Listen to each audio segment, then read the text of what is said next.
Alors, Michel, vous savez que si vous continuez à fréquenter ce mec-là, vous êtes obligé de passer vos vacances au Cap Ferret et à regarder qui il y a quand même. Vous avez... Bah oui. Vous savez ça quand même. Mais j'aime pas les vacances, moi. Ah ben ça tombe bien. Alors vous êtes donc au cinéma avec Guillaume Canet. Vous êtes avant tout un homme de théâtre. On vous retrouve en ce moment au Théâtre de Paris dans le Fric-Frac d'Édouard Bourdet, que vous mettez en scène également. Vous incarnez Joe, qui est un délinquant un peu loser, ami avec une prostituée, Loulou, jouée par Julie Depardieu. Le rôle de Arletty en 1936 à la création de la pièce d'Édouard Bourdet. Et vous décidez d'arnaquer Las Palès, qui est un employé de bijouterie. Donc, déjà, ça promet. C'est pas vous qui jouez Loulou. Non. Pourtant, vous adorez vous travestir quand même. Ouais, mais je suis trop moche, non. Loulou, il fallait qu'elle soit sexy, donc... Ouais. Non, Julie a une évidence dans ce rôle formidable. Ouais. C'est dur hein, de passer après Arletty. En fait, elle fait avec le style de la pièce, mais sans Ouais. copier. Non, c'est formidable ce qu'elle fait.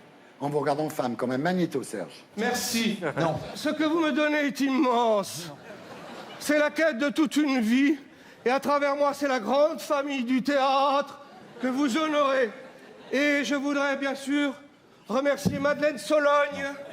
Madeleine, si tu es dans la salle, pardon. Pardon. Ce n'est pas mon Molière. Ce n'est pas mon Molière, non, bien sûr. C'est le Molière de toute l'équipe. Non. Qui a travaillé.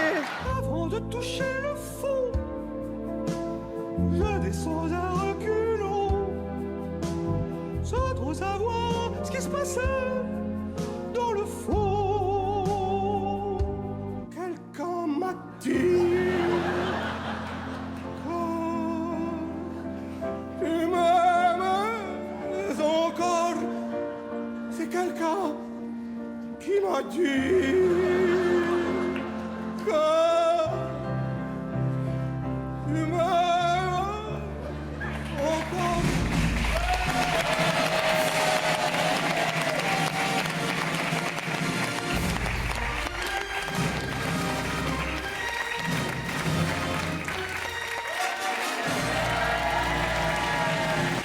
Très heureux de vous avoir sur mon plateau. Michel Faux est un génie. Alors, vous dites- Zen, soyons zen. Alors vous dites, le travestissement fait partie de l'histoire du théâtre, c'est le kabuki, c'est le théâtre élisabétain et dès l'Antiquité, dans les pièces de Plaute, les femmes étaient jouées par des hommes, donc c'est pas nouveau. Oui, oui. Et puis après, au 19e siècle, c'était les femmes qui jouaient les jeunes hommes. Hamlet, Lorenzaccio, c'était joué par des femmes. Alors vous reprochez à notre époque son manque d'extravagance et vous dites, les jeunes comédiens jouent tous un peu comme à la télé ou au bureau. Vous avez raison. Non, même les vieux aussi. Hein. Les vieux aussi. Oui, il y a un peu... tout le monde joue un peu pareil, en fait. Ouais. C'est ça. Alors que je pense qu'il n'y a pas un jeu qui est plus légitime que l'autre. Il y a des notions de style. Mais il n'y a pas un style qui est plus Vous légitime. devez aimer Canet, parce que lui, il y va à fond quand même. Hein. Oui, et puis il a de l'audace et puis Ouais, beaucoup. il a de la fantaisie aussi. Beaucoup, exactement. Mais il n'est pas très intelligent. C'est pour ça. Je viens de le rappeler souvent. C'est pas ce qu'il fait. C'est pas ce qu'il fait. C'est un enfant, Guillaume. Hein. Un bel enfant. Alors vous passez sans cesse d'un répertoire à l'autre. Vous dites, n'appartenir à aucune chapelle est un combat. Ah oui, je me sens un peu seul, mais je pense que c'est... Albert Camus disait qu'on est toujours seul, donc je pense que c'est le lot de l'artiste. Mais en effet, mais j'arrive encore à trouver des producteurs et des comédiens qui m'accompagnent pour faire des spectacles, donc pour l'instant, ça va. Vous avez une réputation d'ovni un peu dans le métier.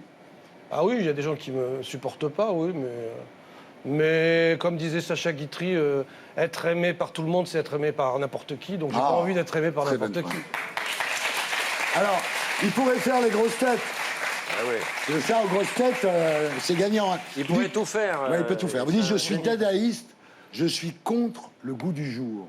Oui, c'était ça les dadaïstes. Ouais, C'était magnifique ce mouvement dadaïste. ouais. Et dès qu'ils ont été récupérés, dès qu'ils sont devenus un mouvement artistique, ils n'étaient pas contents. Parce Guillaume, qu'ils tu voulaient aimes le surtout pas dadaïsme être- aussi, toi, en tant que cavalier. Oui. J'ai pas osé la faire. Laurent Baffy, qu'est-ce que tu veux faire? Les cons, ça ose tout. Hein. C'est à ça qu'on les reconnaît.